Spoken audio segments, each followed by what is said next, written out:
The harvest feast always felt like a performance, and tonight, Isla Thorne was the unwilling star. She stood at the edge of the festival grounds, watching the bonfire throw amber shadows across laughing faces. The air smelled of roasted meat, cinnamon, and something wilder, something that made her skin prickle. Lanterns swayed from wooden posts, casting the clearing in a golden haze that felt too warm, too close. Her mother had insisted she come. "You can't hide forever, Isla. People will talk." People were already talking. Ever since the engagement announcement 3 weeks ago, whispers followed her like a second shadow. Garrett Moss, the town's golden son, had chosen her. It should have been an honor. It should have felt like safety. Instead, it felt like a cage door swinging shut. "There you are." Garrett's voice cut through the noise, smooth and practiced. He appeared at her side, all sharp jaw and rehearsed charm, his hand sliding possessively around her waist. "You've been avoiding me." "I needed air," Isla said, forcing a smile that didn't reach her eyes. "You'll need more than air soon." His grip tightened, just enough to make her breath hitch. "The ceremony starts in 10 minutes. Don't embarrass me." The ceremony, the public claiming. The ritual kiss that would bind her to him in front of the entire town, a tradition older than anyone could remember, rooted in laws no one questioned. Isla's stomach twisted. She watched Garrett stride toward the platform where the town elders waited, his back straight, his confidence unshakable. Around them, couples gathered, preparing for their own declarations. But this wasn't love. This was transaction. This was survival in a town where refusing a mate meant exile or worse. Her gaze drifted across the crowd, searching for an escape that didn't exist. And that's when she saw him. He sat alone at the farthest edge of the firelight, half hidden in shadow. A man, no. Something more, with dark, tangled hair and clothes that looked like they'd been worn through 100 storms. His face was smudged with dirt, his eyes downcast, but there was something about the way he held himself. Still, watchful, dangerous, a drifter, a vagrant, someone the town would forget by morning. An idea sparked reckless, insane, but suddenly the only thing that made sense. If she kissed someone else first, the ritual would be void. Garrett couldn't claim her. The elders would be furious, but they couldn't force a bond that had been broken by her own choice. She'd be cast out, maybe, but she'd be free. Her feet moved before her mind could catch up. The stranger didn't look up as she approached, but his shoulders tensed. She could see it now, the way his fingers curled against his knees, the faint tremor of restraint in his posture. He knew she was coming. He'd known the moment she'd decided. "I need your help," Isla said, her voice low and urgent. Slowly, he lifted his head. The world stopped. His eyes were molten gold, burning with an intensity that stole the air from her lungs. Not human. Not even close. They pinned her in place, stripping away every defense, every lie she'd ever told herself. For a moment, she couldn't breathe, couldn't think. "Run," something inside her whispered. "Run now." But she didn't. "What kind of help?" His voice was rough, like gravel scraped over stone, but there was something beneath it, something ancient and unyielding. "I need you to kiss me." Silence. His gaze flicked to the platform where Garrett stood, then back to her. A slow, dangerous smile curved his mouth. "You have no idea what you're asking." "I know exactly what I'm asking." Isla's hands trembled, but she held her ground. "One kiss. Right now. In front of everyone. And then you disappear." He studied her for a long, unbearable moment. Then he stood. He was taller than she'd expected. Broader, and up close. She could see the scars thin, silver lines tracing his jaw, his throat, vanishing beneath, the collar of his shirt. The air around him felt electric, charged with something she couldn't name. "You're making a mistake," he said softly. "Maybe." Isla lifted her chin. "But it's my mistake." The stranger's eyes flashed, and for a heartbeat, she thought he might refuse. But then his hand came up, rough fingers brushing her jaw with a gentleness that didn't match the wildness in his gaze. "Then let's make it count." He kissed her. And the world shattered. It wasn't soft. It wasn't sweet. It was fire and fury and something that felt like recognition, like her soul had been searching for this moment and finally, found it. Her hands fisted in his shirt, her body arching into his as heat exploded through her veins. She felt everything, his heartbeat thundering against hers, the barely leashed power coiled in his frame, the way his breath hitched as if this was costing him something too. Somewhere distant, she heard gasps, shouts, Garrett's roar of fury, but none of it mattered, because when the stranger pulled back, his eyes glowing brighter than any fire, she saw the truth. He wasn't a drifter. He wasn't homeless. He was something far, far worse. "Run," he whispered, his voice raw, "before they realize what you've done." But Isla couldn't move, couldn't breathe, because the mark on her wrist, the one that had been blank her entire life, was burning, glowing, claiming her. And across the clearing, the elders were screaming. The world tilted. Isla stumbled backward, her wrist burning like someone had pressed a brand against her skin.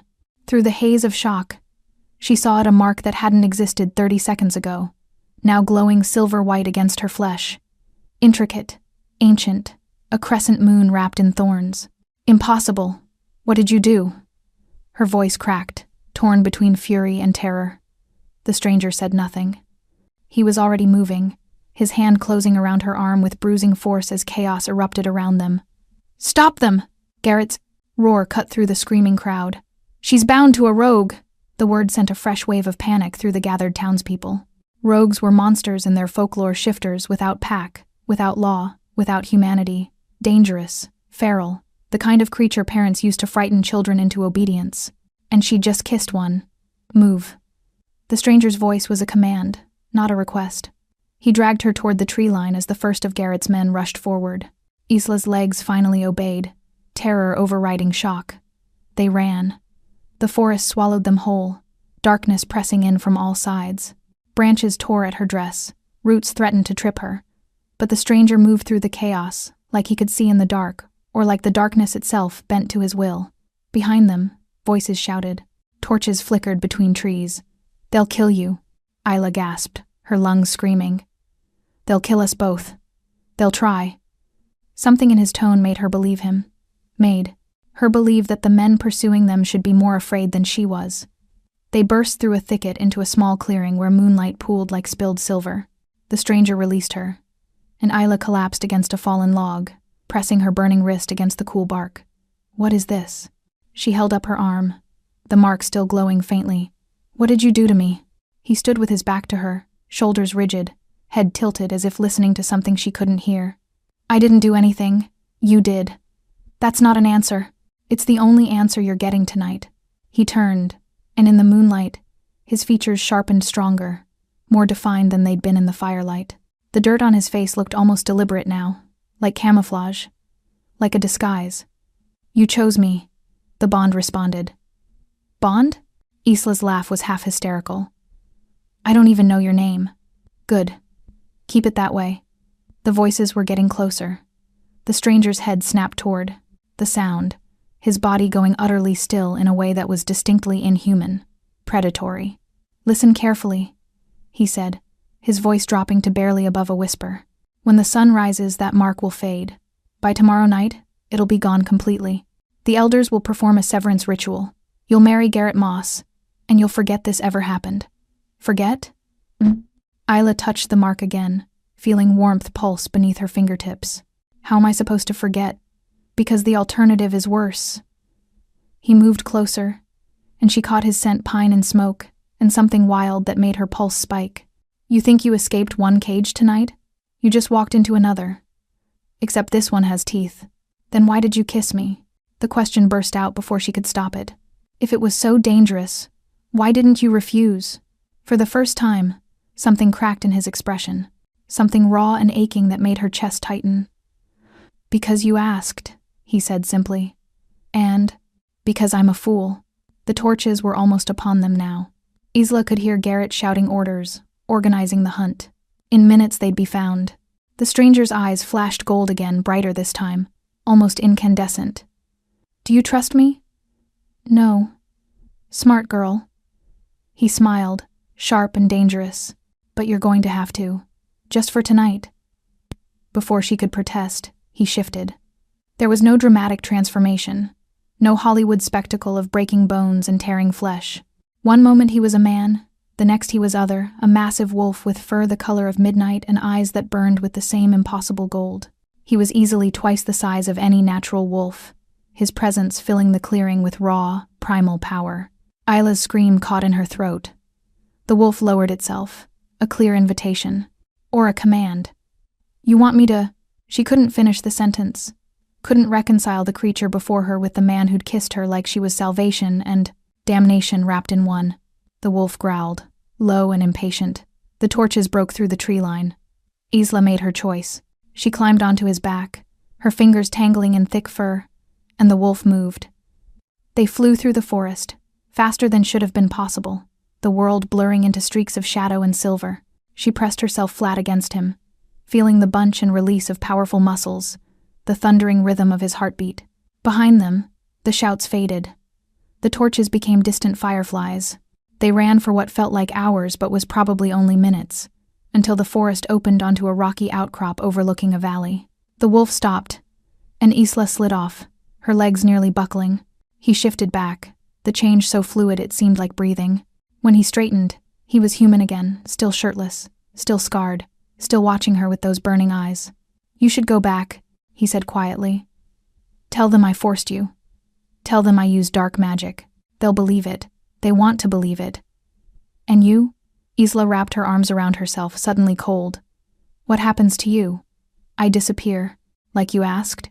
His smile was bitter. Like I always do. The mark on her wrist pulsed once, sharp and insistent, and Isla understood with sudden, terrifying clarity. This wasn't over. Whatever had begun tonight with a desperate kiss and a stranger's eyes, it had only just started. Who are you? She whispered. Really? He looked at her for a long moment, something ancient and sad moving behind his gaze. Then he turned away. Someone you should have never met. And before she could stop him, he was gone, vanished into the shadows like he'd never existed at all, leaving Isla alone on the cliff's edge, with a burning mark on her wrist and the taste of destiny on her lips. Isla woke to her mother, shaking her shoulder and sunlight burning through her bedroom curtains. Get up. Her mother's voice was sharp, brittle. The elders are waiting. The events of last night crashed back like a wave. The kiss, the mark, the wolf. Isla's hand flew to her wrist, expecting to find the glowing crescent moon, but the skin was smooth, unmarked, just as he'd said it would be. By tomorrow night, it'll be gone completely, but something remained of phantom warmth, a subtle pull that made her chest ache with inexplicable loss. Isla. Now. She dressed in silence, her mother hovering like a warden. The walk to the town hall felt like a funeral march. Neighbors watched from windows, their faces twisted with disgust or pity. She couldn't tell which was worse. By the time they reached the heavy oak doors, Isla's hands were shaking. Inside, the elders sat in their high-backed chairs like judges at a trial. Garrett stood to the side, his jaw clenched, a fresh bruise darkening his cheekbone. She wondered if he'd been part of the hunt last night, if he'd gotten close enough to see her ride away on the back of a wolf. Elder Miriam spoke. First, her voice cold as January frost. Do you understand the severity of what you've done? I kissed someone, Isla said, forcing her voice steady. I made a choice. You broke a covenant. Elder Thomas leaned forward, his rheumy eyes sharp with anger. The harvest feast isn't a game, girl. Those bonds are sacred, binding. You spat on centuries of tradition. She was coerced. Garrett's voice cut through the room, and Isla's head snapped toward him. He met her gaze, his expression unreadable. The rogue used compulsion, dark magic. She's a victim, not a criminal. The lie hung in the air, offered like a lifeline. All she had to do was take it, nod, agree, play the helpless maiden corrupted by evil forces. The phantom warmth on her wrist pulsed once, defiant. No, Isla heard herself say. He didn't force me, I asked him. Her mother's sharp intake of breath was audible. Garrett's expression darkened. Then you're a fool, Elder Miriam said flatly. Do you know what you've bound? To yourself too. What walks in the shape of men but hungers for blood and chaos? He didn't seem chaotic. The words tumbled out before Isla could stop them. He seemed controlled. Controlled? Elder Thomas barked a bitter laugh. Rogues don't control, child. They destroy. It's in their nature. Severed from pack law, they become monsters. That creature will hunt you, mark you again, drag you into darkness. But he'd warned her away, told her to forget, disappeared rather than claim what the bond apparently promised. That didn't sound like a monster. The severance ritual will be performed tonight, Elder Miriam continued. Whatever thread that creature wove will be cut. You'll marry Garrett within the fortnight, and this madness will end. And if I refuse? The temperature in the room dropped 10 degrees. Then you leave, Garrett said quietly. Exile. You walk out those gates and never come back. No family, no home, no protection. His eyes met hers, and for a moment, she saw something almost like concern beneath the anger. You won't survive a week out there, not alone. Not with his mark on you, faded or not. Others will sense it. Hunt it. Others. No one answered. But the silence said enough. Isla looked at the elders, at Garrett, at her mother's ashen face, saw the prison walls reconstructing themselves, stone by stone. I need time to think. You have until sunset, Elder Miriam said. Choose wisely, Isla Thorne. Choose survival. She walked for hours after that, avoiding the pitying stares and whispered accusations. Her feet carried her to the edge of town, to the forest border where warning signs declared the wilderness beyond forbidden. No pack territory, no law, no mercy. Isla stared into the shadows between trees, remembering the feel of fur beneath her fingers, the impossible speed, the way the world had transformed into something wild and alive. You're thinking about running. She spun. An old woman sat on a nearby stump, weathered hands, folded over a walking stick. Isla didn't recognize her, and in a town this small she knew everyone. Who are you? Someone who remembers when laws were younger. The woman's eyes were pale, almost colorless, before fear replaced wisdom. I don't understand. That mark on your wrist, the one you think is gone? The woman smiled, revealing too many teeth. It's there, just sleeping, waiting for the bond to be acknowledged by both parties. Isla's heart stuttered. Both parties? He ran. You let him. The woman stood, moving with surprising grace. But bonds like yours don't break because of distance, child. They break because of choice. Real choice. Not fear. The elders said he's a rogue. Dangerous. The elders say many things. The woman's expression turned sharp. Did he hurt you? Force you? Take more than you offered? No, Isla admitted quietly. He warned me. Tried to protect me. Then perhaps the monster isn't the one with fangs. The woman tilted her head, studying Isla like a puzzle. The severance ritual tonight, it will hurt. Tear something essential from your soul. And once it's done, you'll never feel that pull again. Never wonder what might have been. Maybe that's better. Maybe. The woman turned to leave, then paused. Or maybe you'll spend the rest of your life in a cage, wondering why you let them lock the door. She vanished into the trees before Isla could respond. Sunset came too quickly. Isla stood in her room, wearing the white dress her mother had laid out for the ritual. Through the window, she could see the town gathering in the square. Torches being lit, the ceremonial stones arranged in their ancient pattern. Her wrist tingled where the mark had been. Choose survival, Elder Miriam had said. But as Isla looked at her reflection at the girl in white, ready to be unmade and remade into something acceptable, she wondered whose survival they actually meant. Hers? Or theirs? The pull in her chest intensified, sudden and sharp, pointing north like a compass needle toward true north, toward the forest, toward him. And Isla realized with startling clarity, she'd already made her choice. She'd made it the moment she'd asked a stranger to kiss her. The moment she'd climbed onto his back and let him carry her into darkness. The moment she'd refused to call it force. Now she just had to be brave enough to follow through. The window opened without a sound. Isla had oiled the hinges that morning, a small act of rebellion her mother hadn't noticed. Now, as twilight deepened and voices rose from the square below, she gathered what little she could carry. A knife from the kitchen, matches, a wool cloak, the small pouch of coins she'd been saving since childhood. Not enough to build a life, but enough to buy a chance. Her mother's voice drifted up the stairs. Isla, they're ready. Her hand trembled on the windowsill. Below, the drop was 15 feet onto hard-packed earth. Beyond that, 30 yards of open ground before the forest's edge. If anyone saw her, choose survival. She jumped. The impact drove the breath from her lungs, sent pain shooting up her ankles. But she rolled, like her father had taught her years ago during their secret self-defense lessons, and came up running. There. The shout erupted behind her. Torches turned, catching her fleeing shape. More voices joined the first, anger and panic blending into a singular roar. Isla ran harder. The forest loomed ahead, dark and waiting. 20 yards. 15. She could hear boots pounding behind her, Garrett's voice rising above the others. "Don't hurt her. Just stop her. 10 yards. Something whistled past her ear, a rope, weighted at the ends. Hunter's tools. They weren't trying to kill her. Just cage her again. 5 yards.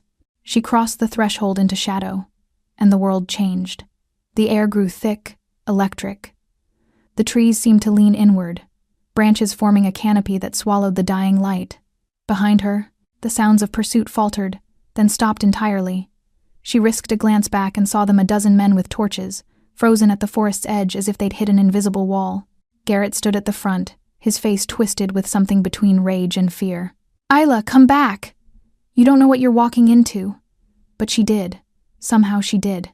The pull in her chest had become a tether, drawing her deeper. North. Always north. She turned and ran into darkness. The forest at night was alive in ways daylight never revealed. Eyes glinted from hollow logs. Wings rustled overhead. Somewhere distant, a howl rose, mournful and wild and achingly familiar. Isla's lungs burned, her dress snagged and torn by thorns she couldn't see. But she didn't stop. Couldn't stop. The pull had become undeniable, a magnetic force dragging her forward through the maze of trees, until suddenly it released. She stumbled into a clearing she recognized, the rocky outcrop from last night. Moonlight painted everything silver, and at the cliff's edge stood a figure she would have known blind. He didn't turn as she approached, but his shoulders tensed. "You should have stayed. They wanted to perform a severance ritual."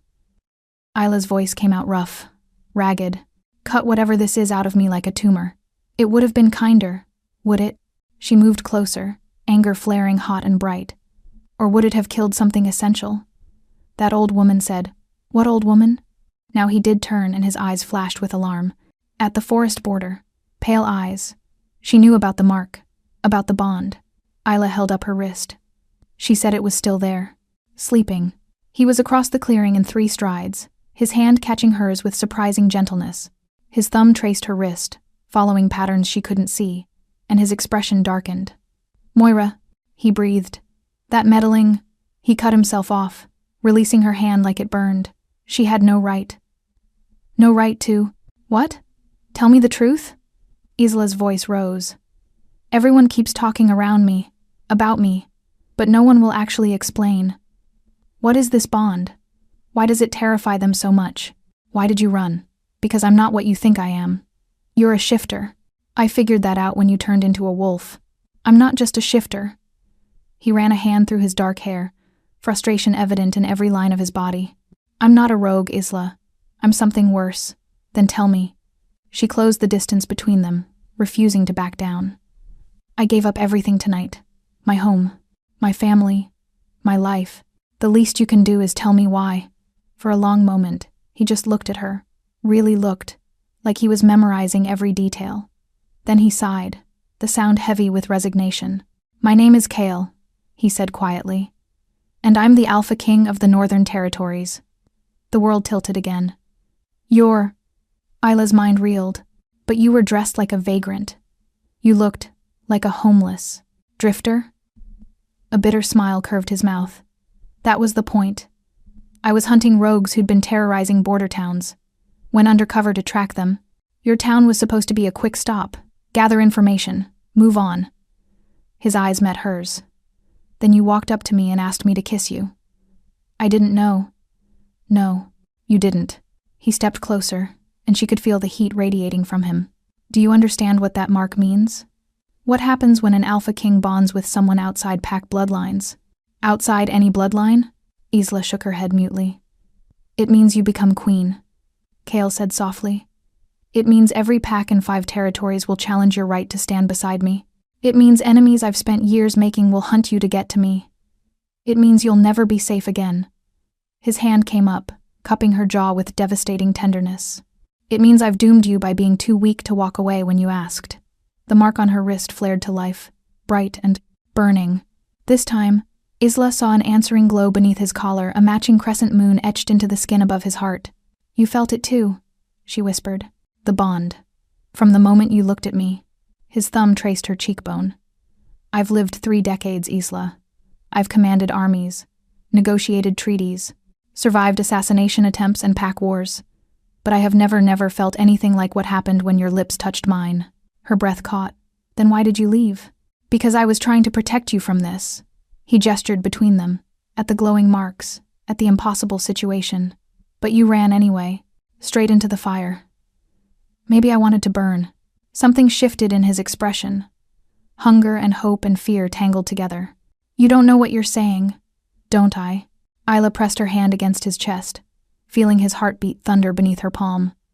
I've spent my whole life being told who to be, who to marry, how to survive. And tonight, for the first time, I made my own choice. I chose this, whatever this is. It's dangerous. So are you. She looked up at him, unflinching. And you still haven't scared me away. Kale's control cracked.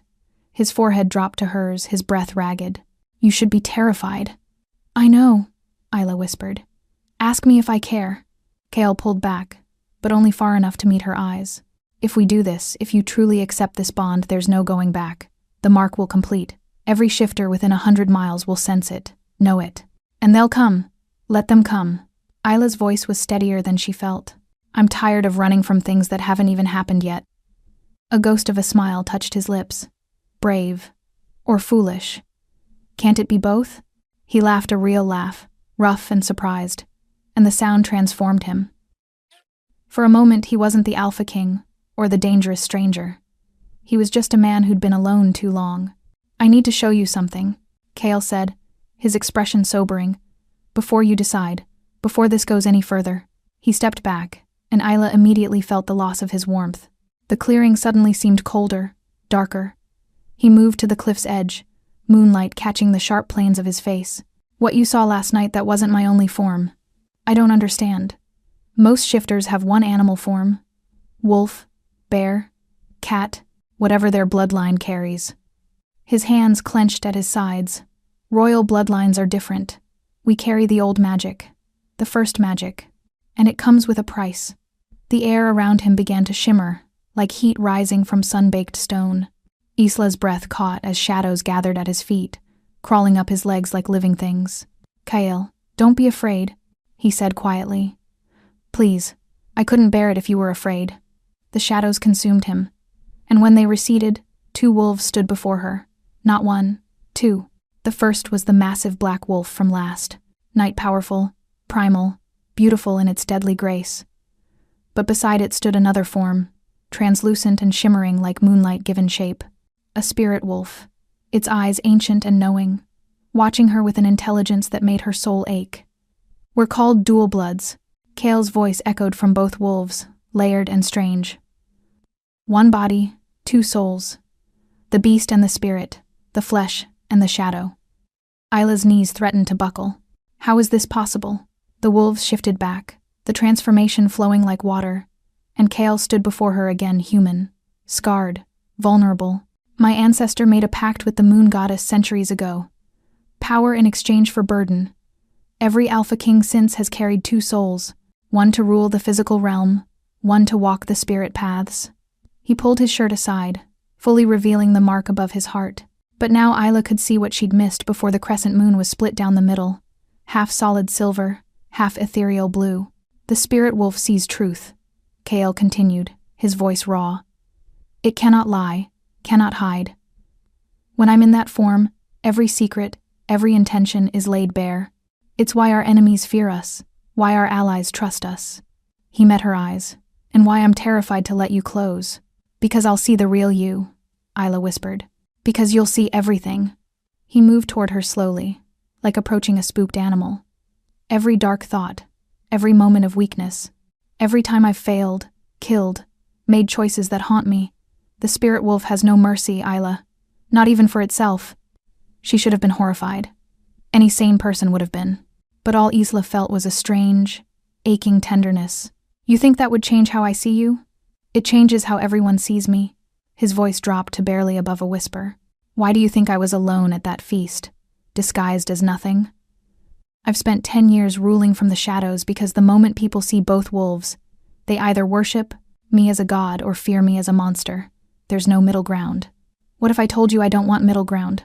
Isla reached out, her fingers brushing the split mark on his chest. The moment she touched it, Warmth flooded through her, his emotions raw and overwhelming. Loneliness, longing, fear, hope. What if I told you I want the truth? Whatever it looks like. Cale's hand covered hers, pressing her palm flat against his heart. You say that now. But when you see the things I've done, then I'll see them. She stepped closer, until they were breathing the same air. I'm not asking for perfection, Cale. I'm asking for honesty. For a long moment, he just stared at her. Then slowly, reverently, he lifted her wrist to his lips and pressed a kiss to where the mark pulsed beneath her skin. The bond flared brilliant white. Isla gasped as sensation crashed through her, not pain, but connection. She felt his heartbeat as if it were her own, felt the dual presence of his souls like twin flames burning in tandem. And beneath it all, she felt his absolute, terrified devotion. The bond recognizes you, Cale said hoarsely, as my mate, my equal, my queen. I'm nobody, Isla protested. I'm human. I have no power, no title, no, you have courage. He pulled her closer, his other hand sliding into her hair.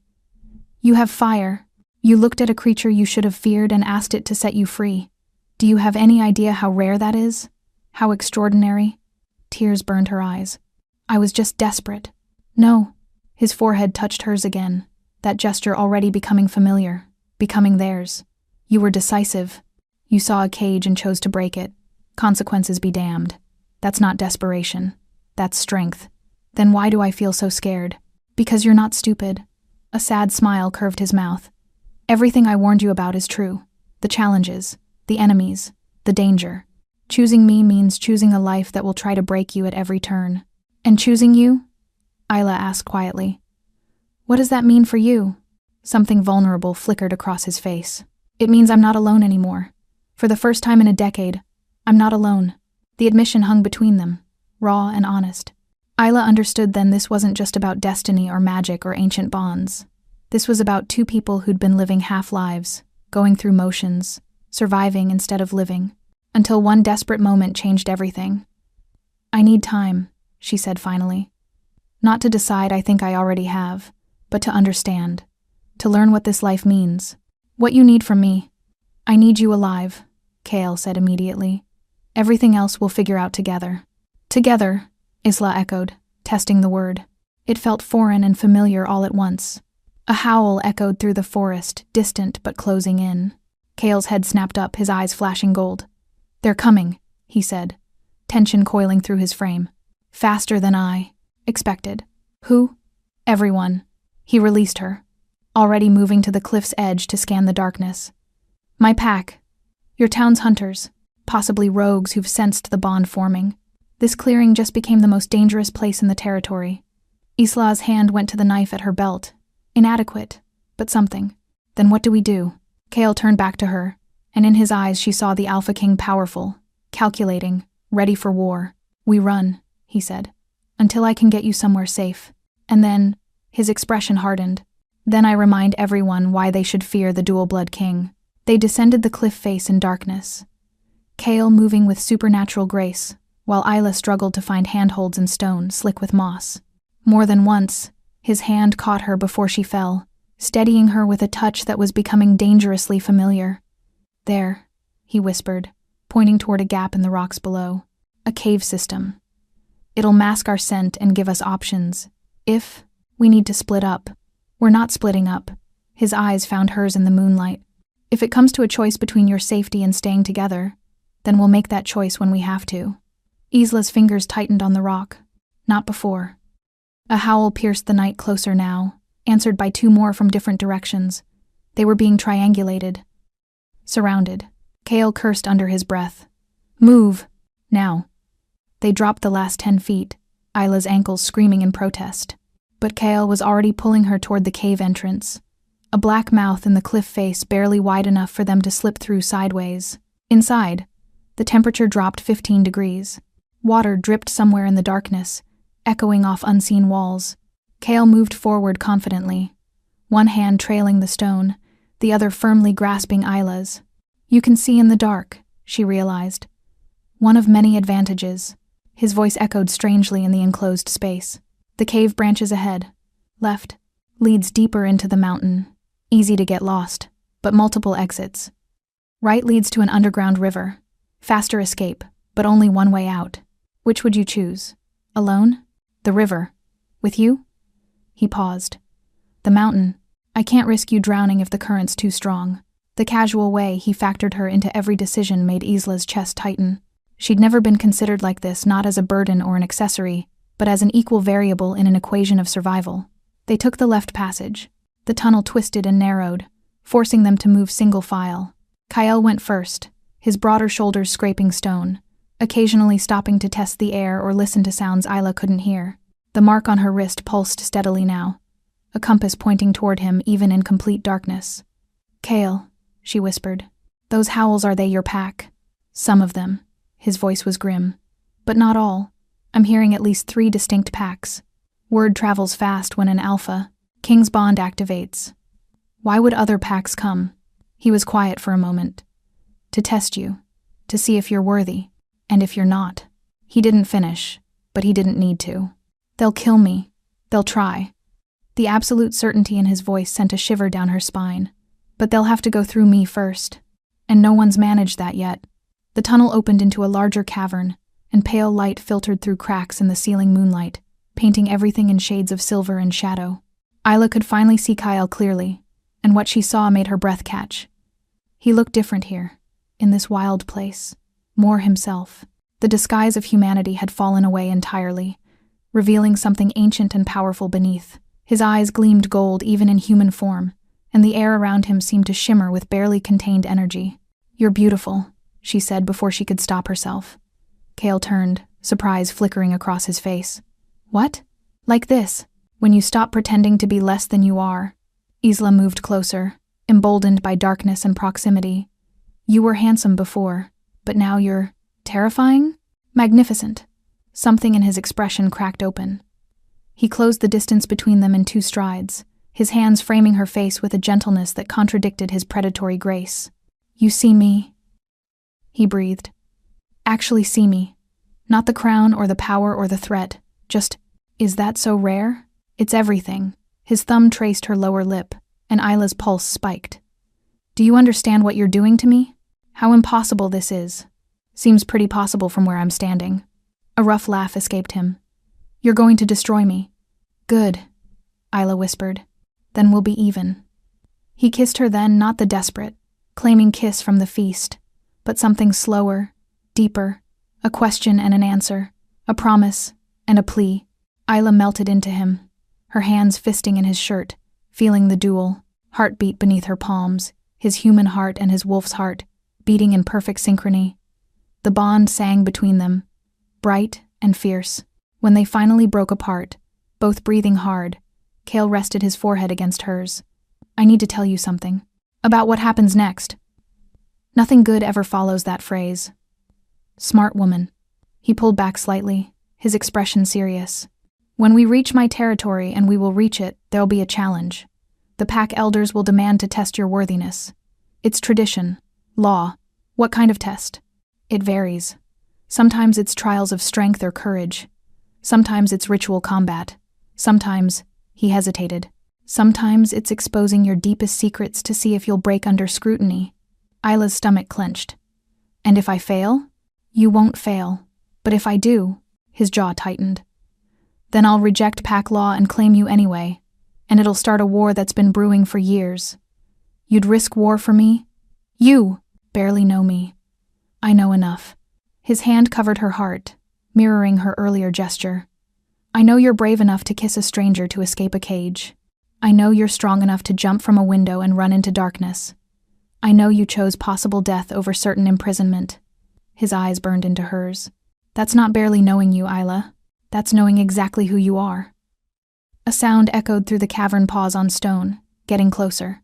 Kale stiffened, his head cocking to the side. "They've found the cave entrance." "How many?" "Too many." He moved to the far side of the cavern, examining the walls. "There's another passage here. Narrow, but it should lead toward the northern border. Once we cross into my territory, they'll have to back off or declare war. And if they don't back off, then they've made their choice." He turned back to her, and for the first time, She saw the king beneath the man, cold, calculating, ruthless when necessary. And I've made mine. The sounds grew louder. Growls now, mixed with human voices. They were running out of time. Kale shifted partially, not full wolf, but something between, his features sharpening, claws extending. Stay behind me. Don't run unless I tell you. And whatever happens. He caught her hand, squeezing once. Trust that I won't let them take you. I trust you, Isla said, and meant it. The first wolf appeared at the cavern entrance, backlit by moonlight. Then another, and another. 6 in total, their eyes reflecting green and gold in the darkness. But it was the figure that walked between them that made Isla's blood run cold.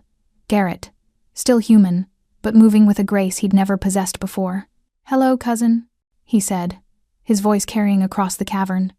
"Long time since you visited our humble territory." "Cousin?" Isla's world tilted for the 3rd time in 2 days. Garrett Moss. Kale's voice was ice and stone. "I should have known you'd be at the center of this." Garrett smiled, cold and sharp. "Did you really think we wouldn't notice an alpha king sniffing around our borders? Or that we'd let you steal our promised bride without consequence? The word hung heavy with implication. "She was never yours," Kale growled. "Wasn't she?" Garrett's eyes found Isla's, and she saw the truth there, saw the predator she'd been too blind to recognize.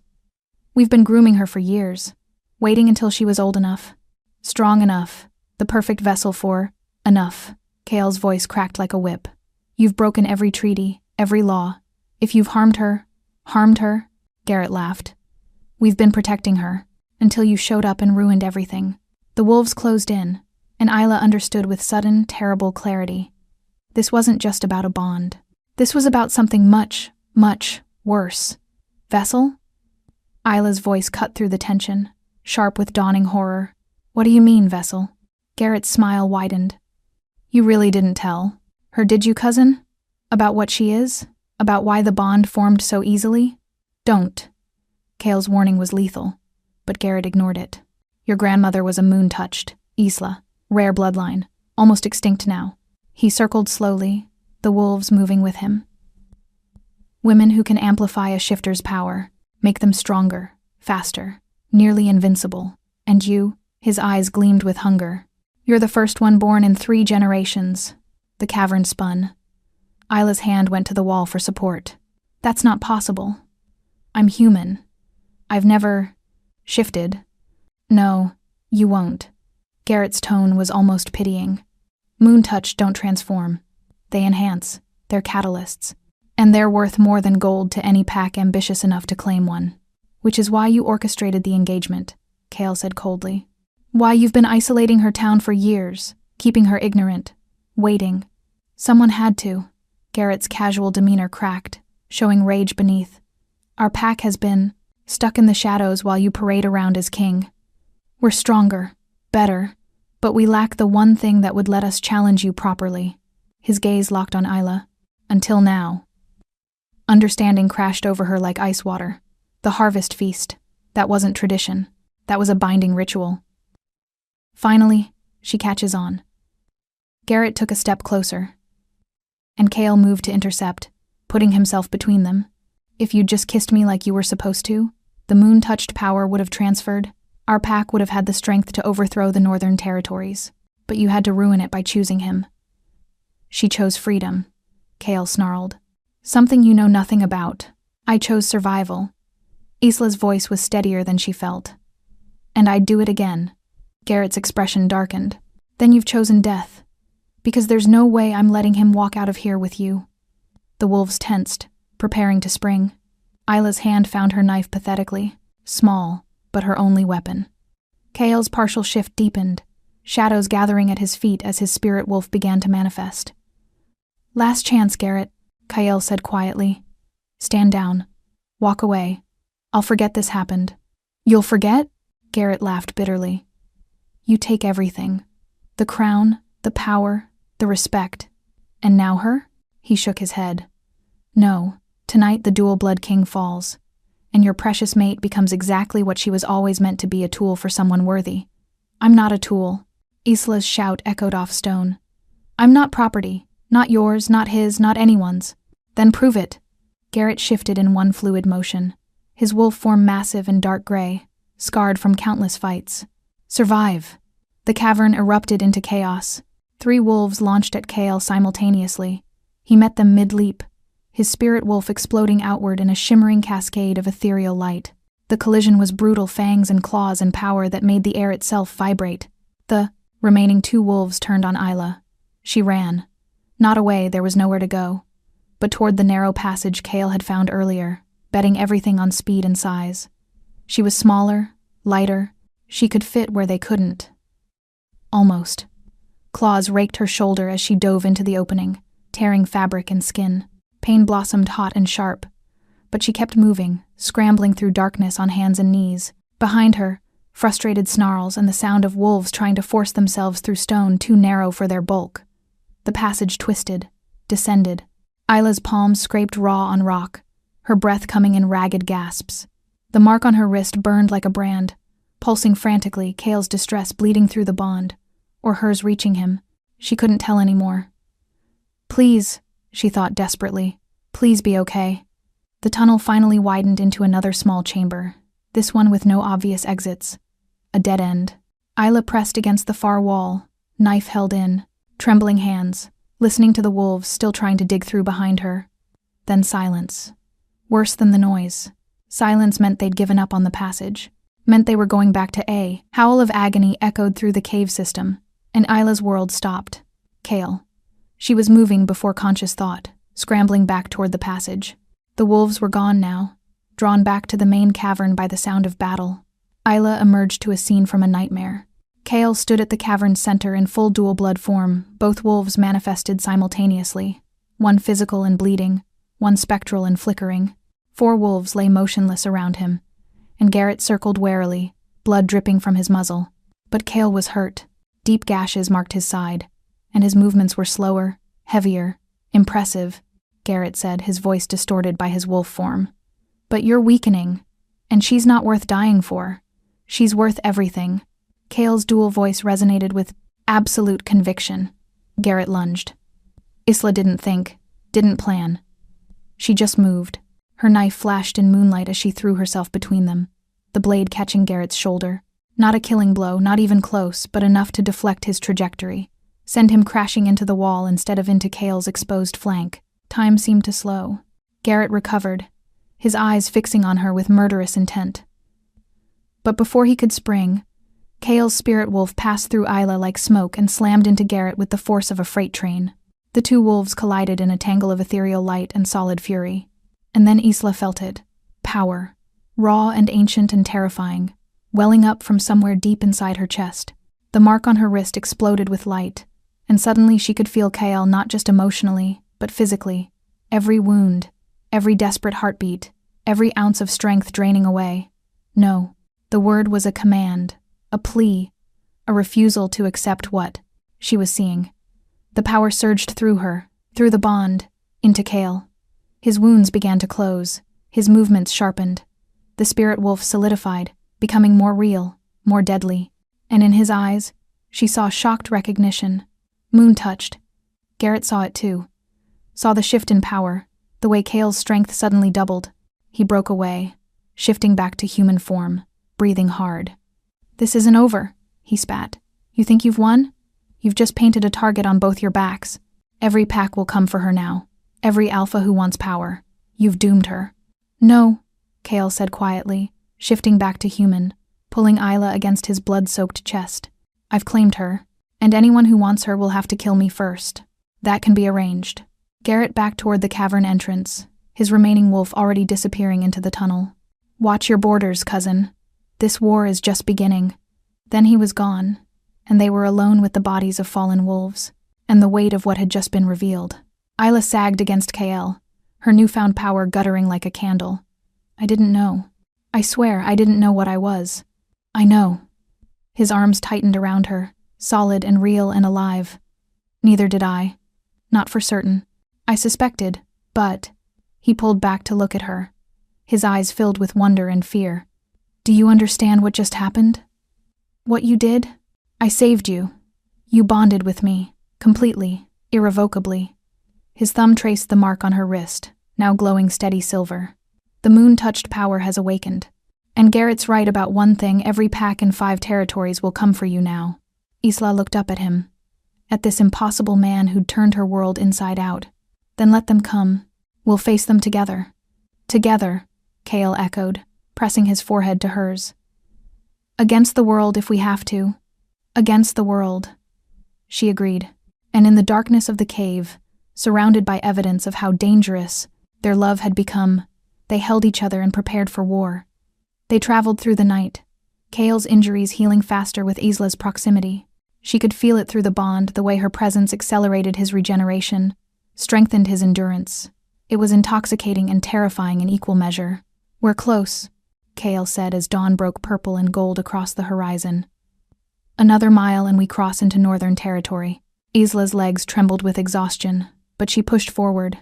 They'd been walking for hours, avoiding main paths, sticking to deer trails and stream beds that masked their scent. Behind them, distant howls still echoed, occasionally search parties, or perhaps Garrett regrouping. What happens when we cross? She asked. You meet my pack. Kale's expression was unreadable. And they meet you. The words carried weight she didn't fully understand. You're worried. I'm realistic. He helped her over a fallen log, his hand lingering on her waist. The bond is complete now. They'll sense the moon-touched power immediately. Some will welcome it. Others, he trailed off. Others will see me as a threat. Others will see you as an opportunity. His jaw tightened.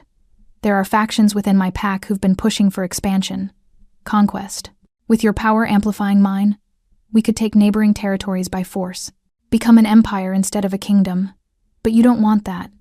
No. The word was firm, absolute. I've seen what happens when power becomes its own justification. It corrupts, destroys, turns leaders into tyrants. His eyes met hers. I won't let that happen to us. Us. The casual intimacy of it made her chest ache. They emerged from the tree line onto a ridge, and Isla's breath caught. Below spread a valley she'd only heard about in whispered stories, the Thornwood Vale, heart of the Northern Territories. A river cut through its center like a silver ribbon, and scattered throughout were structures that seemed grown rather than built. Houses woven from living wood, their walls breathing with the forest itself. It's beautiful, she whispered. It's home. Kale's voice held complicated emotions. Or it was, before I spent 10 years proving I was strong enough to keep it. They descended carefully, and Isla noticed the changes in him. His posture straightened. His expression hardened. The vulnerable man from the cave was disappearing, replaced by the alpha king his pack expected. It made her sad in ways she couldn't articulate. At the valley floor, a group waited. 15 wolves in human form, arranged in a semicircle that was equal parts honor guard and interrogation line. At their center stood a woman who looked to be in her 60s, silver hair braided with what looked like bone beads, her eyes sharp and assessing. Kale Thornridge, she said, her voice carrying across the distance. You return. Finally. Elder Moira. Kale's tone was respectful but guarded. I see news. Travels fast. News? The old woman, the same one who'd spoken to Isla at the forest border, Isla realized with a jolt, laughed. Boy, every pack from here to the western coast felt that bond complete. You didn't just announce your mating. You rang a dinner bell for every ambitious alpha with an army. Then they'll be disappointed when they arrive. Kale's hand found Isla's, threading their fingers together. Because she's not for sale, trade, or conquest. Moira's gaze shifted to Isla, and those pale eyes seemed to look straight through to her soul. Moon-touched. I wondered if the blood had died out completely. Apparently not. You knew, Isla accused. When you spoke to me, you knew what I was. I suspected. Moira moved closer, circling them slowly. Your grandmother had the same look. That particular way of seeing the world, like you were always slightly out of step with everyone else. It's the power, trying to find something to amplify, usually drives moon-touched mad if they never find their match. Her expression softened slightly. You're lucky you found yours young. Lucky? Isla's laugh was bitter. I've been hunted, attacked, and told I'm a commodity worth starting wars over. That's not luck. No, Moira agreed.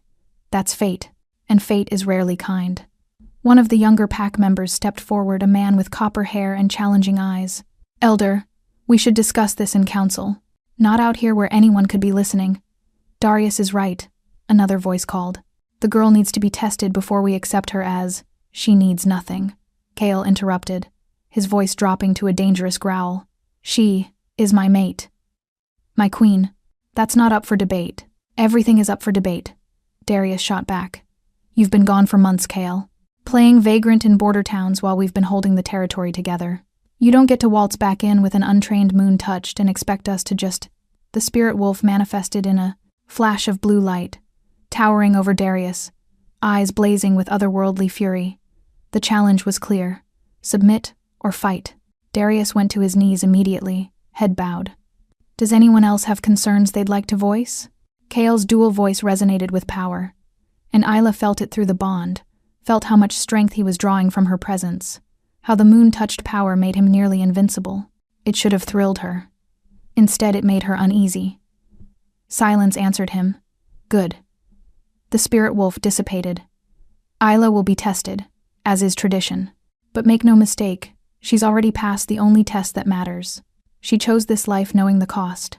She saved my life when she could have run, and she awakened her power to protect, rather than conquer. His gaze swept the assembled pack. If that's not worthy of standing beside a king, then perhaps I've been ruling the wrong people.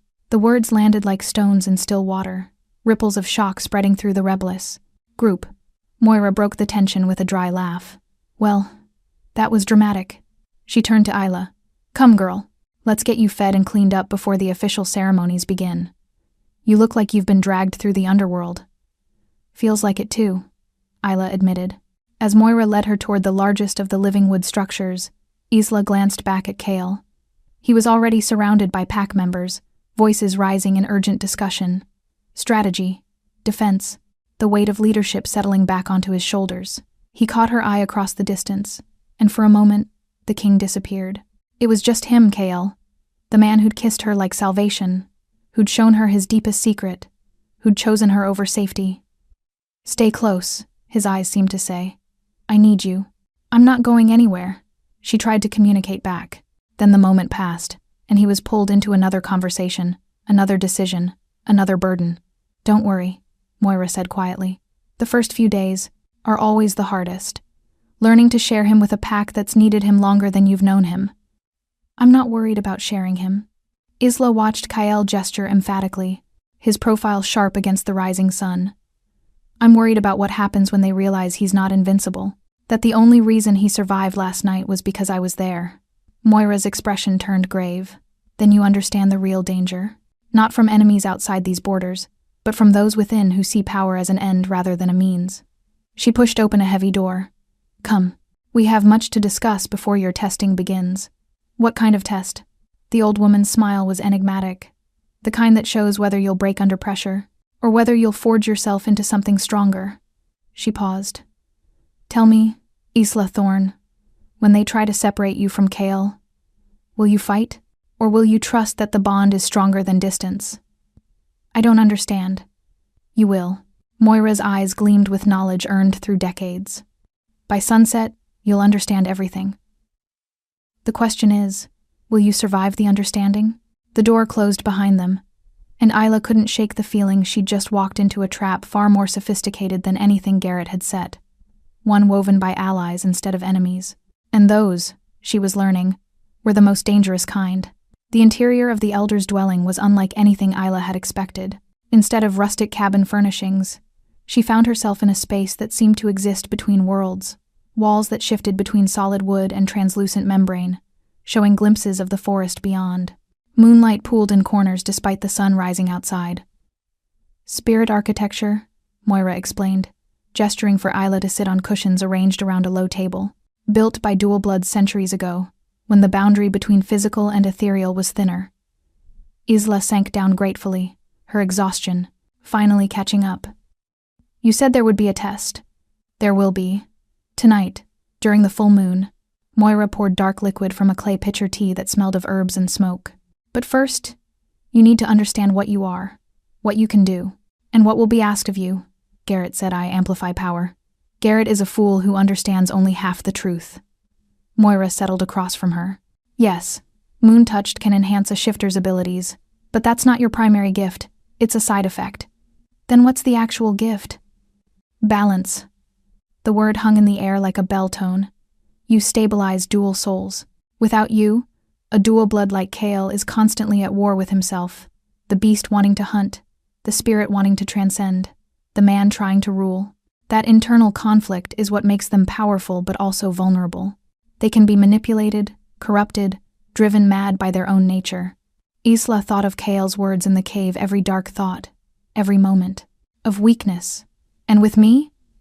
With you. The wolves align. Work in harmony instead of opposition. Moira's expression turned serious. That's why you're so valuable, child. Not because you make him stronger, though you do, but because you make him whole. The implications settled over Isla like a weight. So, I'm not just a battery.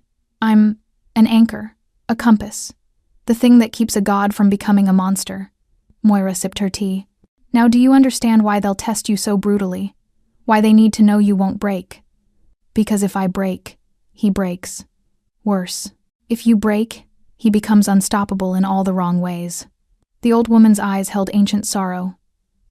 I've seen it happen. 3 generations ago, an Alpha King's moon-touched mate was murdered by a rival pack. The grief drove him mad. His wolves fractured completely, the beast consumed everything, the spirit fled, and the man simply ceased to exist. What remained destroyed 17 villages before the packs, united to bring him down. Horror crawled up Isla's spine. That's what they're afraid of. Not that I'll die, but that my death will unleash him. Now you're learning. Moira set down her cup. So tonight, they'll try to break you. Not physically, that would damage the bond, but emotionally, psychologically. They'll show you Kale's worst memories, his darkest choices, every kill he's made and soul he's crushed. They'll make you live through it with him. Feel what he felt. She leaned forward. And if you flinch, if you judge him, if you pull away even slightly, the bond will fracture. And they'll know you're a liability. Isla's hands trembled. What if I can't help it? What if seeing those things changes how I feel? Then you were never truly his mate. Moira's tone gentled. But I don't think that's the case. I saw you in that cave, child. You didn't hesitate, didn't question. You just moved. That was instinct. Exactly. Love is instinct.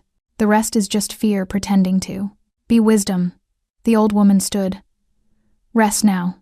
Eat. The trial begins at moonrise, and you'll need your strength. Isla woke to Kale's hand on her shoulder, his touch gentle but urgent. The room had darkened, hours had passed in what felt like minutes. It's time, he said quietly. She sat up, finding him dressed formally, now leather and dark fabric that marked him as royalty. But his eyes were haunted, afraid in ways she'd never seen. You know about the trial, she said. I know what they'll show you. His voice cracked slightly. I tried to stop it, told them it was barbaric, unnecessary, but the council overruled me. They need to know. He couldn't finish. Isla took his face in her hands, forcing him to meet her eyes. Whatever they show me, it won't change what I know, what I feel. You don't know what I've done, the choices I've made to keep this territory safe. Then show me yourself. She held his gaze. Right now, before the trial. Show me the worst thing, the memory that terrifies you most.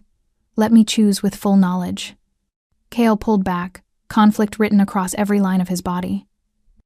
If I do that, if you see it before the trial, they'll say I manipulated you, prepared you. I don't care what they say. I do. His hands covered hers, desperate. Because if they reject you, they reject your claim to stand beside me. And pack law says I can only bond with someone the pack accepts.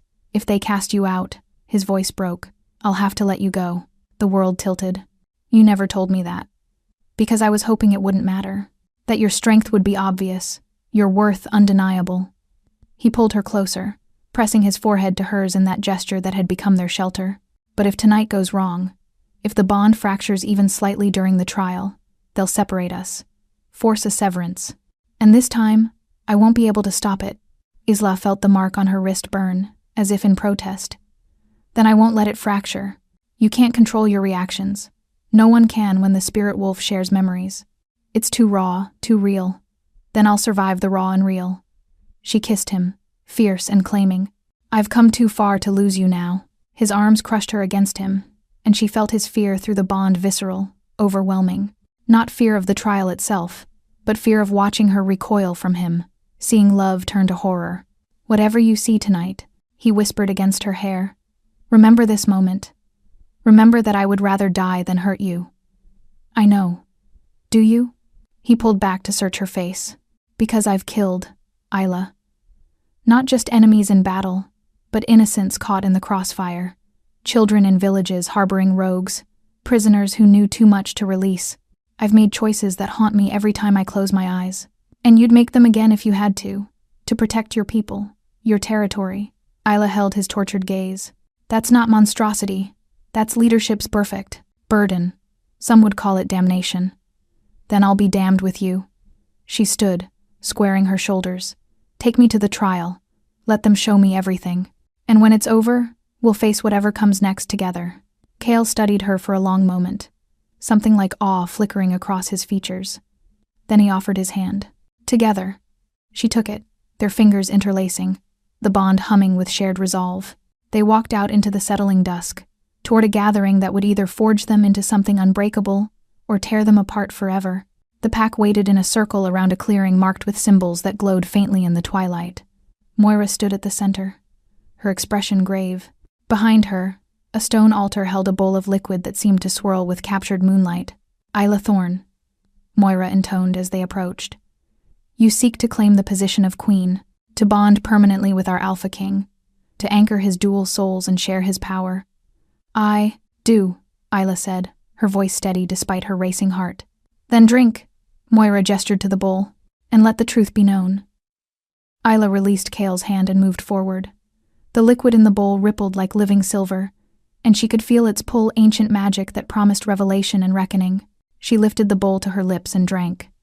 The world exploded into memory and shadow, and Isla fell into Cale's past like falling into an abyss. The vision slammed into Isla with the force of a tidal wave. She was Cale felt his muscles, his breath, his dual heartbeat pounding in her chest. The world sharpened to impossible clarity, every scent distinct, every sound layered with meaning. First memory, a battlefield at dawn. Bodies littered blood-soaked earth. Cale stood in the center. Both wolves manifested, his physical form wounded and exhausted. Before him knelt a young man barely 20, terror stark in his eyes. Please, the young man begged. I was just following orders. My Alpha said, Your Alpha started a war that killed 30 of my people. Cale's voice was hollow, empty. Someone has to answer for that. I have a family, a daughter. She's only 3. The spirit wolf moved through Cale's chest, and Isla felt the internal war. The beast wanted blood. The spirit demanded justice. The man just wanted it to be over. I'm sorry, Cale whispered, and killed him. Isla felt the life extinguish, felt Cale's soul fracture a little more, felt the weight of that choice settle into his bones like lead. Second memory, a burning village. Smoke choked the air. Children screamed. Kyle ran through flames, searching for survivors, but the rogues had been thorough.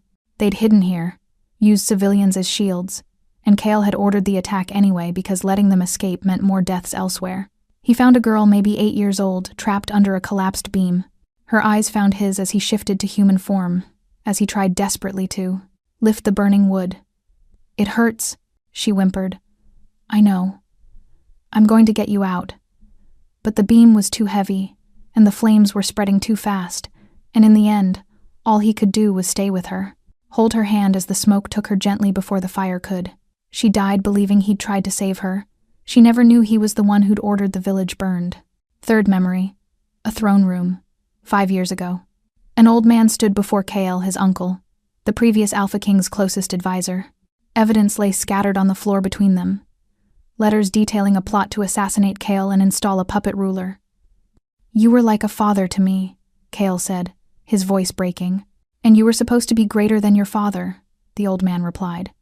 Instead, you're just another king playing at peace while enemies gather at our borders. I did what was necessary. Treason is what was necessary. Vision is what was necessary. The old man's eyes blazed. With you gone, we could have expanded, conquered, built an empire instead of a kingdom. Cale felt his dual souls tearing in opposite directions. The beast wanted to rip out his uncle's throat. The spirit wanted to understand, to forgive. The man wanted to collapse under the weight of betrayal. I loved you, Cale whispered. I know. The old man closed his eyes. Make it quick. It wasn't, because Cale's hand shook, and the first strike missed the heart, and his uncle died slowly while Cale sobbed over him, apologizing with each blow, hating himself more than he'd ever hated any enemy. Fourth memory. Last year, a midnight meeting. A young woman knelt before him, a scout who'd been captured by rival pack. They'd tortured her for information, broken her in ways that could never fully heal. She'd escaped, crawled back to the border more dead than alive. Kill me, she begged. Please, I can't be this anymore. We can help you heal. I don't want to heal. Her scream echoed off stone, walls. I want peace, and you're the only one who can give it to me. Cale had held her for an hour, let her cry, let her rage, and when she finally grew quiet and asked again, he'd given her what she wanted, because sometimes mercy wore the face of death. Memory after memory crashed through Isla. A mother he'd executed for selling pack secrets, a child he'd sent away despite her pleas to stay, a friend he'd abandoned to enemy territory to maintain a crucial alliance, decisions made in darkness, in desperation, in the impossible space between right and wrong, where leaders lived. Each choice had cost him. Each death had carved away another piece of his humanity, and through it all, she felt his wolves constantly at war, pulling him toward vengeance or transcendence, never letting him rest in the middle ground where human conscience lived. The visions began to overwhelm her. Too much, too fast, too real. She felt herself starting to fracture, to pull away, to know. The word was her. Own, anchoring her. Because beneath every terrible choice, every soul-crushing decision, she felt something else. She felt him breaking with each necessary evil. Felt him choose the lesser horror not because he was cruel, but because he refused to let others bear the burden. Felt him carry every death like a stone in his chest, never forgetting, never forgiving himself. He wasn't a monster. He was a man who'd been given impossible choices and had shouldered them alone so others wouldn't have to. You're not alone anymore, she whispered into the vision storm. The memories shuddered, changed. Now she saw what came after each terrible decision. Cale alone in his chambers, both wolves manifested and tearing at each other while the man between them wept. Saw him visit the families of those he'd executed, leaving anonymous gifts to ease their suffering. Saw him memorize every name, every face, building a cathedral of grief inside himself that no one else could see. Saw him slowly dying under the weight of leadership, fracturing further every year, the gap between his wolves widening until one day they would tear him completely apart. This is what I prevent, Isla understood. This is what balance means. The visions released her all at once. She came back to herself gasping, tears streaming down her face, the bowl falling from her hands. The pack watched in absolute silence, waiting to see if she would run, if she would break, if the bond would fracture. Isla rose on trembling legs and walked directly to Cale. He stood frozen, his eyes reflecting every terrible thing she'd witnessed, waiting for her judgment, for her rejection. She took his face in her hands. I see you, she whispered. Every choice, every burden, every moment you broke and put yourself back together alone. Her voice strengthened. And I'm here to tell you, you don't have to be alone anymore. Something in him shattered. He fell to his knees, his arms wrapping around her waist, his face pressed against her stomach as his shoulders shook with silent sobs. I'm sorry, he choked out. For all of it, I'm so sorry, I know. Isla's hands tangled in his hair, holding him as he finally let himself break in front of someone. I know, and I'm still here. I'm still choosing you. The mark on her wrist blazed brilliant white, and an answering light erupted from Cale's chest. The bond solidified completely, not just connected, but fused. Two souls becoming something stronger than either alone. Around them, the pack felt it. Isla could sense their shock, their awe, their reluctant acceptance. Moira's voice cut through the silence. The trial is complete. The moon touched has seen the darkness and did not flinch. The bond is acknowledged. She paused, then added with something like approval. All hail the Alpha Queen. The pack took up the call, voices rising into the night. But Isla barely heard them. She was too focused on the man at her feet, the king who'd carried the weight of a kingdom alone for too long, the wolf who'd finally found his anchor. Get up, she said softly. We have work to do. Cale looked up at her, his eyes still wet but burning with renewed purpose. We, she confirmed, Because I'm not just here to make you whole. I'm here to share the burden. Whatever comes next, every terrible choice, every impossible decision, we face it together. He stood, pulling her into his arms, and she felt the shift in him. The wolves aligning, the man finding center, the broken pieces finally starting to fit together. Together, he whispered into her hair, and for the first time in a decade, Cale Thornridge stood before his pack completely whole. But in the shadows at the clearing's edge, Darius watched with calculating eyes. The trial was over. The real test was about to begin. 3 days after the trial, Isla stood on the balcony of Cale's their chambers, watching the Thornwood Vale wake beneath a lavender dawn. The valley had transformed in those days. What had seemed foreign and threatening now felt almost like sanctuary. Almost, because sanctuary was a luxury they couldn't afford yet. You're thinking too loud. Cale's voice came from behind her, rough with sleep. His arms circled her waist, pulling her back against his chest. I can feel it through the bond. Isla leaned into him, marveling at how natural it had become, this constant awareness of each other, this shared heartbeat. Garrett hasn't made his move yet. Neither have the other packs Moira warned us about. They're watching, waiting to see if we'll destroy ourselves without their intervention. His lips brushed her temple. Smart strategy, actually. How comforting. I didn't promise comfort. I promised truth. He turned her to face him, his golden eyes soft in the early light. But I also promised we'd face it together. So tell me what's really bothering you. Isla traced the mark above his heart, fully visible now, no longer hidden beneath dirt and disguise. I keep thinking about that young man. The one on the battlefield. His daughter, Anya. Cale's voice went quiet. She's 16 now. Lives in the eastern settlement with her grandmother. You know her name. I know all their names. His hand covered hers, pressing her palm flat against his heart. Every person whose life I've taken or destroyed. I visit their families when I can. Leave provisions. Make sure they're cared for. He met her eyes. It doesn't absolve me. But it's all I can do. It's more than most would do. Isla stood on her toes, kissing him gently. You carry so much, Cale. Let me help you carry it. You already do. Every moment you're here. Every time you don't turn away. His voice caught. You make the weight bearable. A knock interrupted them. Moira entered without waiting for permission. Her expression grave. We have visitors, she announced. 3 packs. They've requested an audience with the Alpha Queen. Isla's stomach clenched. Already? Word spreads faster than weather, child. They want to see the moon touched who tamed a dual blood. Moira's gaze was sharp. This is the real test. The trial proved you could handle Cale's past. Now you must prove you can handle his future. The great hall was built from living trees whose branches formed a vaulted ceiling. Sunlight filtered through leaves, painting everything in shifting patterns of gold and green. 3 groups of shifters stood in careful formation, representatives from the Eastern Coastal Pack, the Mountain Ridge Pack, and surprisingly, a small delegation from Garrett's territory. Isla entered at Cale's side, wearing a dress Moira had provided, simple but regal, the color of moonlight on water.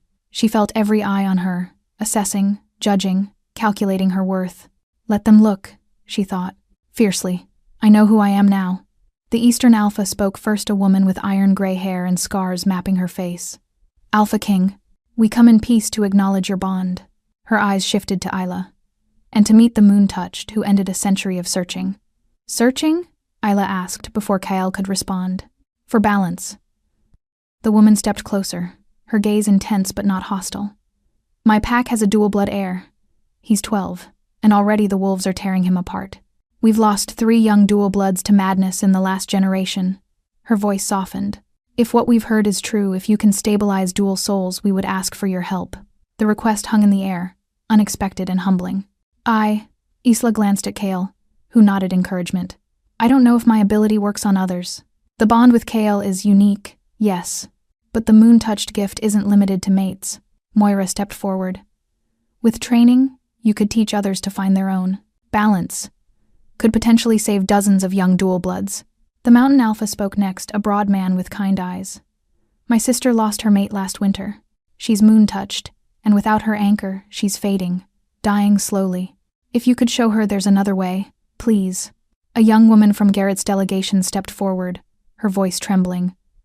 My name is Sarah. I was promised to Garrett, but after what happened at the feast, she swallowed hard. He's changing, becoming something dark. and I'm terrified of what he'll do next. Isla felt the weight of their expectations, their desperate hopes, settling on her shoulders like a mantle. This was what being queen meant, not just standing beside Kale, but standing for those who had no one else. "I'll help," she heard herself say. "However I can. We'll help." Kale's hand found hers, squeezing once. Pride and love flooded through the bond. The Eastern Alpha inclined her head. "Then perhaps there's hope for lasting peace. A future where dual bloods don't have to rule alone. Where moon-touched are protected instead of exploited. That's the future we're building," Kale said firmly. "One choice at a time. One alliance at a time." "And Garrett?" Sarah asked quietly. "What about those of us trapped in his territory?" Isla met Kale's eyes, and in that moment, they didn't need words. The bond carried everything: shared purpose, shared conviction, shared strength. "Anyone who wants sanctuary has it," Isla declared. "Here in the Thornwood Vale, or in any territory under our protection." "Garrett wants to turn moon-touched into weapons? We'll show him what happens when they become shields instead." Kale's smile was fierce and proud. "My queen has spoken." That night, after the delegations had been housed and the initial treaties drafted, Isla and Kale finally found themselves alone. They walked to the ridge where they'd first revealed truths to each other. The valley spread below them like a promise. "You were magnificent today," Kale said softly. "Every inch a queen." "I was terrified." "I know. I felt it." He pulled her close, his chin resting on top of her head. "But you didn't let it stop you." "That's true courage." Isla tilted her face up to his. "I keep thinking about that girl at the feast. The one who just wanted to escape. She had no idea where one desperate kiss would lead. Regrets? Not even one." She smiled. "Though I reserve the right to complain when things get difficult. They will get difficult. Garrett won't give up. Other threats will emerge. We'll face challenges we can't even imagine yet." "I know." Isla's hand covered his heart, feeling the steady rhythm beneath. "But we'll face them the way we've faced everything else. Together, with truth instead of fear, with balance instead of chaos." Kale kissed her then, slow and deep, and full of promises that had nothing to do with crowns or power. When they finally broke apart, both breathing hard, he pressed his forehead to hers in that gesture that had become their anchor. "I love you," he whispered. "I don't say it enough, but I do. With everything I am, beast, spirit, and man, I love you." Tears pricked Isla's eyes. "I love you too. All of you. Even the parts that scare you. Especially those parts," he corrected gently. "Because you're the only one who's ever looked at my darkness and called it human." They stood there as night fell and stars emerged, two souls bound by fate and choice, by magic and will, by everything that had tried to break them and failed. In the valley below, lights flickered to life, homes filling with laughter, families gathering, a community healing under new leadership. And on the horizon, beyond the borders, the world waited with its challenges and wars and impossible choices. But Isla wasn't afraid anymore, because she'd learned the truth that night in the cave, the truth the trial had confirmed, the truth that would carry them through whatever came next. Love wasn't the absence of darkness. It was the courage to walk into darkness and not let go of each other's hands. "Ready?" Kale asked, as if reading her thoughts. Isla looked up at him. This impossible man, this broken king, this wolf who'd finally found his balance. "Ready," she said. And together, beneath a moon that blessed broken things and wild hearts, they turned toward home, toward a future they would forge one choice at a time, toward dawn,